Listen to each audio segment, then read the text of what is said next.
नमस्कार दोस्तों, आज की हमारी कहानी अच्छी लगे तो प्लीज हमारा चैनल सब्सक्राइब करें। सुहाना कमरे में सोने आई तो सावन जग रहा था और लैपटॉप में कुछ कर रहा था। सावन, मुझे आपसे कुछ जरूरी बात करनी है। कहो, क्या कहना है? सावन, हम अपना परिवार कब बढ़ाएंगे? देखो सुहाना, मैं तुमसे कई बार बात कर चुका हूँ। बस जैसे ही मेरी बहन की शादी हो जाएगी उसके बाद हम दोनों अपना परिवार आगे बढ़ा लेंगे। तुम जानती हो पापा की क्या स्थिति है। सावन, मैं रूही की शादी के खिलाफ नहीं हूँ, पर कब तक? क्योंकि उसे तो कोई लड़का पसंद ही नहीं आता। मम्मी जी भी उसके साथ बराबर खड़ी हो जाती है। कोशिश तो कर रहा हूँ, अब बात नहीं बन रही तो मैं क्या कर सकता हूँ? कोशिश तो सिर्फ तुम्हारी तरफ से ही होती है, मम्मी जी और रूही की तरफ से नहीं। उन्हें तो हर बार मना ही करना होता है। इतने में रेखा जी ने दरवाजा नॉक कर दिया। सुहाना ने दरवाजा जाकर खोला तो उन्होंने कहा, सावन, मौसा जी और मौसी आई है इस समय? हाँ, किसी शादी में यहीं पास में आए थे तो यहाँ भी आ गए। और सुहाना फटाफट से मौसा जी के लिए चाय लेकर आ कहकर रेखा जी चली गई। सुहाना रसोई में आ गई जबकि सावन हॉल में मौसा जी के पास आ गया। सुहाना चाय लेकर आई तो मौसी जी ने कहा, अरे सुहाना, तू कब खुशखबरी दे रही है?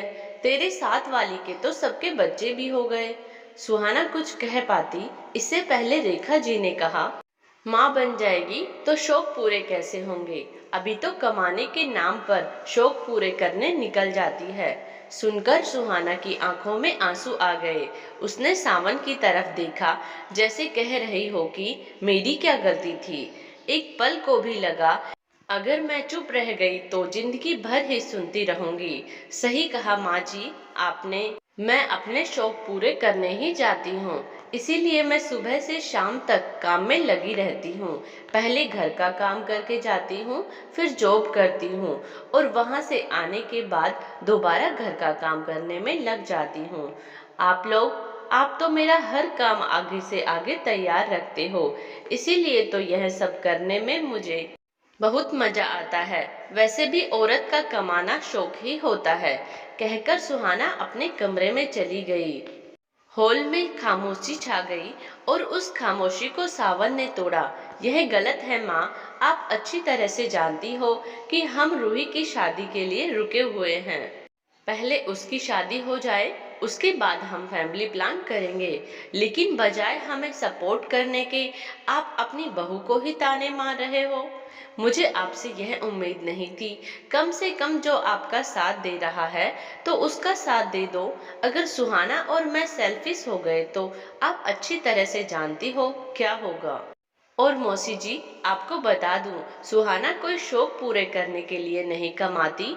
वह मेरे साथ कंधे से कंधा मिलाकर इस घर के लिए कमाती है, ताकि इस घर के खर्चे पूरे हो सके और मेरी बहन की शादी की सेविंग हो सके। सावन की बातें सुनकर रेखा जी चुप हो गई। दोस्तों, यहाँ तो सावन ने अपनी पत्नी का साथ दे दिया, पर ऐसे भी कई लोग होते हैं जो अपनी पत्नी को कोई सपोर्ट नहीं देते हैं। अगर यह कहानी अच्छी लगी हो तो प्लीज हमारा चैनल सब्सक्राइब करें। धन्यवाद।